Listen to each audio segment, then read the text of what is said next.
Every PC generation explained. Before computers became thin, fast, and powerful, PCs used to be large, slow, hot, and extremely limited. Every generation of PCs existed for one simple reason. The previous generation could no longer keep up with new software and new user demands. And when you look back at the history of personal computers, you can clearly see how each generation pushed things forward step by step. The first generation of PCs appeared in the early 1980s. These machines were extremely basic. They used single-core CPUs running at just a few megahertz, usually between 4 and 10 megahertz. RAM was measured in kilobytes, commonly around 64 to 256 kilobytes. Many of these computers did not even have hard drives. If they did, storage was only a few megabytes. To put this into perspective, the performance of these PCs was lower than that of a simple handheld calculator today. They were mainly used for typing documents, basic calculations, and learning simple programming. Multitasking was practically impossible. In the early 1990s, PCs entered the DOS and early Windows era. CPU speeds increased to around 25 to 66 megahertz. RAM grew to 1 to 4 megabytes, and hard drives became more common, usually between 40 and 120 megabytes. This was when graphical user interfaces started to appear and the mouse became widely used. However, systems were still very unstable. One crashing program could freeze the entire computer. Compared to modern devices, even the cheapest smartphone today is far more powerful than these PCs. Between 1999 and 2000, the Windows 95 and Windows 98 era brought PCs into mainstream households. Pentium CPUs reached speeds from 100 to 300 megahertz. RAM increased to 8 to 64 megabytes, and hard drives grew to several gigabytes, which felt enormous at the time. PCs were now used for office work, early internet browsing, and simple games. But crashes, long boot times, and hardware conflicts were still common. In fact, even a modern smartwatch can outperform the most powerful PCs from this era in certain tasks. From 2000 to 2005, PCs entered the multimedia era. CPU speeds reached 1 to 3 gigahertz. DDR1 and DDR2 RAM became common, ranging from 128 megabytes to 1 gigabyte. Hard drives grew to 20 to 80 gigabytes.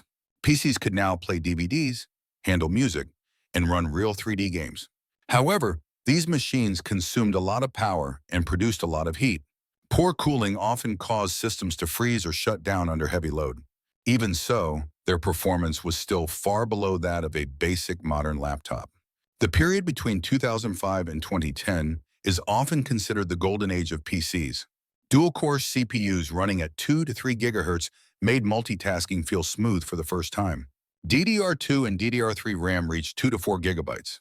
Hard drives expanded to 160 to 500 gigabytes.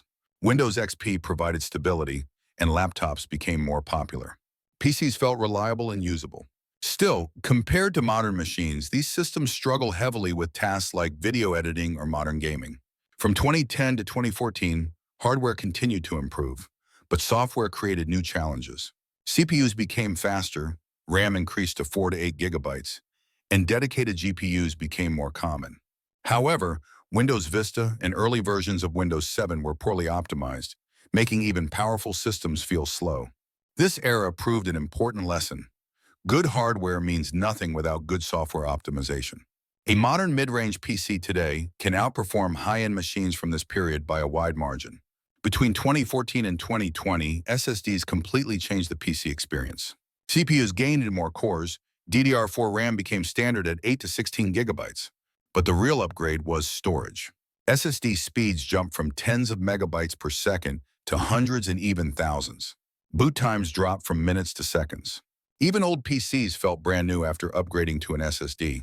This was the moment when computers truly became fast and responsive. From 2020 to the present, we entered the modern PC generation. CPUs now feature 8 to 32 cores with high efficiency. DDR5 RAM runs at speeds between 4,800 and 6,000 megahertz, with capacities from 16 to 64 gigabytes. NVMe SSDs deliver read and write speeds of several thousand megabytes per second. GPUs are no longer just for gaming. They handle video rendering, AI workloads, and massive parallel processing. A modern PC is more powerful than supercomputers from a few decades ago. Even thin laptops today outperform high-end desktops from 2010. Looking back, every PC generation existed because the previous one became too slow, too hot, or too limited.